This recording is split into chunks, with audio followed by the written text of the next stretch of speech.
ସାଧାରଣତଃ ଲୋକେ କହନ୍ତି କର୍ମ ହିଁ ଭଗବାନ ଏବଂ ପ୍ରତ୍ୟେକ କର୍ମର ଫଳ ଆମକୁ ନିଶ୍ଚିତ ପ୍ରାପ୍ତ ହୋଇଥାଏ।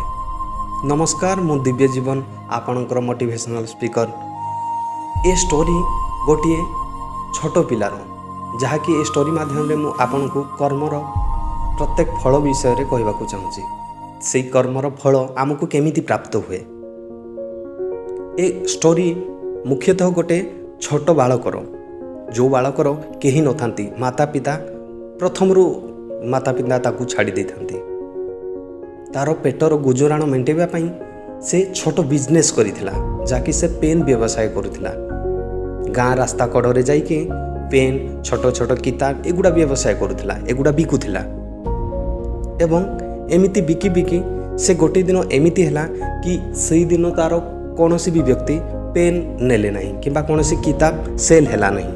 ଯେଉଁ ପ୍ରୋବ୍ଲେମକୁ ସଲ୍ଭ କରିବା ପାଇଁ ସେ ଗୋଟେ ଗାଁ ଛୋଟ ବସ୍ତି ଭିତରକୁ ଗଲା ଏବଂ ସେ ଆଶା କଲା କି କିଛି ବି ପେନ୍ କିମ୍ବା ବହି ସେଲ୍ ହେଲେ ତା'ର ସେଇ ଦିନର ଇନକମ୍ରେ ସେ ତା'ର ପେଟର ଗୁଜୁରାଣ ମେଣ୍ଟାଇବ। କିଛି ତାକୁ ଖାଇବା ପାଇଁ, କିଛି ପିନ୍ଧିବା ପାଇଁ, ଯାହା କିଛି ତାକୁ ଦରକାର ତାହା ସେ କିଣି ନେବ।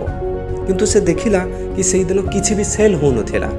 ତା'ର ମେନ୍ ଲକ୍ଷ୍ୟ ଥିଲା ତାକୁ ସେଦିନ ଖାଇବା ପାଇଁ ମଧ୍ୟ କିଛି ଅର୍ଥ ମିଳିନଥିଲା। ସେଇଥିପାଇଁ ସେ ଗୋଟେ ବସ୍ତିକୁ ଗଲା ଏବଂ ପେନ୍ ନେବ କହିକି ସେ ବସ୍ତିରେ ସମସ୍ତଙ୍କୁ ଡାକୁଥିଲା। ତ ଏହି ସମୟରେ ସେ ଗୋଟେ ବୃଦ୍ଧ ମହିଳା ରହୁଥିବା ଘର ପାଖକୁ ଗଲା ଏବଂ ତାଙ୍କ ଘର ସାମ୍ନାରେ କଲିଂ ବେଲ୍ ମାରିଲା। କହିଲା, ବୁଢ଼ୀମା ପେନ୍ ନେବ? କିନ୍ତୁ ସେ ବୁଢ଼ୀ ମାଟି କହିଲା, ବାବୁରେ ତୁ ପେନ୍ ନେବା ପାଇଁ ତ ମୋ ପାଖରେ ଏବେ ପଇସା ନାହିଁ, କିମ୍ବା ମୁଁ ତ ଏ ବୃଦ୍ଧା ଅବସ୍ଥାରେ ପେନ୍ ନେଇ କ'ଣ ବା କରିବି। କିନ୍ତୁ ଯେହେତୁ ତୁ ମୋ ଘର ସାମ୍ନାକୁ ଆସିଛୁ, ଗୋଟେ ମିନିଟ୍ ଅପେକ୍ଷା କର, ମୁଁ ତୋ ପାଇଁ କିଛି ନେଇକି ଆସୁଛି। ଏହାପରେ ବୃଦ୍ଧ ମହିଳାଟି ତା ଘରକୁ ଚାଲିଯାଇ ଗୋଟେ ଗ୍ଲାସ୍ ଗରମ ଦୁଧ ଆଣିକି, ଗୋଟେ ଗ୍ଲାସ୍ ଗରମ କ୍ଷୀର ଆଣିକି ସେ ପିଲାଟାକୁ ଖାଇବାକୁ ଦେଲା ଏବଂ କହିଲା, ବାବୁରେ ମୋ ପାଖରେ ତ ପଇସା ନାହିଁ କିମ୍ବା ମୋ ପାଖରେ ତ କୌଣସି ଏମିତି ଅର୍ଥ, କିନ୍ତୁ ମୋ ପାଖରେ ଯେତିକି ସକ୍ଷମ ମୁଁ ତୋତେ ଗୋଟେ ଗ୍ଲାସ୍ ଦୁଧ ଦେଲି, ସେଇଥିରେ ତୁ ସନ୍ତୁଷ୍ଟ। ଏତିକି କହି ବୁଢ଼ୀ ମାଟି ସେ ଘରକୁ ଚାଲିଗଲା ଏବଂ ପିଲାଟି ମଧ୍ୟ ସେଇଦିନ ଚାଲିଗଲା। ଏହାପରେ 20 ବର୍ଷ ବିତି ଯାଇଛି। 15-20 ବର୍ଷ ବିତିଗଲା ପରେ ଗୋଟେ ଟାଇମ୍ ସେ ବୃଦ୍ଧ ମହିଳାକୁ ବହୁତ ତାର ସର୍ଜରୀ, କ'ଣ ଡକ୍ଟର କହିଲେ ସେ ଅସୁସ୍ଥରେ ଅଛି ଏବଂ ସେ ମେଡ଼ିକାଲରେ ଯାଇକି ଆଡ଼ମିଟ୍ ଅଛି। ଏବଂ ସେ ବୃଦ୍ଧ ମହିଳାର କୌଣସି ହେଲ୍ପ କରିବା ପାଇଁ କେହି, ତାଙ୍କର ପୁତ୍ର ଏମାନେ ସବୁ ବାହାରେ ରହୁଥିଲେ, କେହି ତାଙ୍କ ସାଥିରେ ସମସ୍ତେ ଯୋଗାଯୋଗ କେହି କରୁନଥିଲେ। ତ ସେଇ ବୃଦ୍ଧ ମହିଳାଟି ଟେନସନ୍ରେ ଥାଇକି ତା ପାଇଁ ଯେଉଁ ମେଡ଼ିକାଲ ଖର୍ଚ୍ଚ କିଏ ବହନ କରିବ, ଏଇଥିପାଇଁ ସେ ବହୁତ ଟେନସନ୍ ଥାଏ। ଏବଂ ସେ ମେଡ଼ିକାଲରେ ଯିବା ପୂର୍ବରୁ ଆଡ଼ମିଟ୍ ତ ହୋଇଗଲା, କିନ୍ତୁ ଏତେ ଟଙ୍କା ଖର୍ଚ୍ଚ ହେବ ସେ ସର୍ଜରୀରେ, ସେ ଟେନସନ୍ରେ ସେ ଆହୁରି ଡିପ୍ରେସନ୍କୁ ଚାଲି ଯାଉଥିଲା। ଏବଂ କିଛି ଦିନ ପରେ ସେ ଦେଖିଲା କି ତା'ର ସର୍ଜରୀ ହୋଇଯାଇଛି ଏବଂ ସର୍ଜରୀ ହୋଇଯାଇଛି। ସେ ଦେଖିଲା ତା'ର ସର୍ଜରୀ ହୋଇଯାଇଛି ଏବଂ ତାଙ୍କୁ ଥ୍ୟାଙ୍କସ୍ ଜଣାଇବା ପାଇଁ ସେ ନର୍ସ ମାନେ ଆସୁଛନ୍ତି, କହୁଛନ୍ତି କି ଆପଣଙ୍କର ସର୍ଜରୀ କମ୍ପ୍ଲିଟଲି ସକ୍ସେସଫୁଲି ହୋଇଯାଇଛି।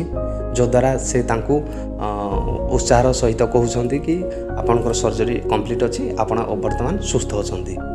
ତ ସେ ଏହା ଶୁଣି ବହୁତ ଆଚମ୍ବିତ ଏବଂ ସେ ଏଇ ୱାର୍ଡ଼ ଶୁଣି, ନର୍ସମାନଙ୍କ ଠାରୁ ଏ ୱାର୍ଡ଼ ଶୁଣି ଏତେ ବିବ୍ରତ କି ମୋର ଯେଉଁ ସର୍ଜରୀ ହେଇଛି ଏଥିରେ ଯେଉଁ ଏତେ ପଇସା ଲାଗିଛି ମୁଁ ଆଣିକି ଦେବି କେଉଁଠୁ। ଏବଂ ଏ କଥା ଚିନ୍ତା କରି ବୃଦ୍ଧ ମହିଳାଟି ବହୁତ ଦୁଃଖିତ ଜଣାପଡ଼ୁଛନ୍ତି। କିନ୍ତୁ ଯେତେବେଳେ ସେ ଏଇ କଥା ଚିନ୍ତା କରି କରି ବିଲ୍ କାଉଣ୍ଟରକୁ ଗଲେ ଏବଂ ଯେତେବେଳେ ସେ ଚିନ୍ତା କଲେ କି ମୋର ବିଲ୍ରେ କେତେ ଟଙ୍କା ହେଇଛି ଏବଂ ମୋତେ କେତେ ଦେବାକୁ ପଡ଼ିବ, ଏ ଚିନ୍ତାରେ ସେ କାଉଣ୍ଟରରେ ଯାଇକି ପଚାରିଲେ ମୋ ବିଲ୍। ତ ସେଇ ବିଲ୍ ଯେତେବେଳେ ମାଗିଲେ, ସେଇ ବିଲ୍ରେ ଲେଖା ଥିଲା ଅଲରେଡ଼ି ପେଡ୍। ଏବଂ ସେଇ ବିଲ୍ରେ ଯେତେବେଳେ ପଇସା ଲେଖା ଥିଲା ଅଲରେଡ଼ି ପେଡ୍, ସେ ବୃଦ୍ଧ ମହିଳା ସେ ବିଲ୍ରେ ଅଲରେଡ଼ି ପେଡ୍ ଲେଖା ଥିବା ସାଇନ୍ ଦେଖି ଏବଂ ସିଗ୍ନେଚର ସବୁ ଷ୍ଟାମ୍ପ ଦେଖି ସେ ଆଚମ୍ବିତ ହୋଇଗଲା। ସେ ଚିନ୍ତା କଲେ कि ए बिल रे जो ऑलरेडी पेड अछि से टंका देला किए, से टंका देला किए ए चिंतारे से वर्तमान बिगड़ी गले। तापर किछि समय जीवा परे सेठिकार जने डॉक्टर आसिले। से कहिले वृद्ध महिला को कहिले कि आई तमे मते चिन्हि पारुछ।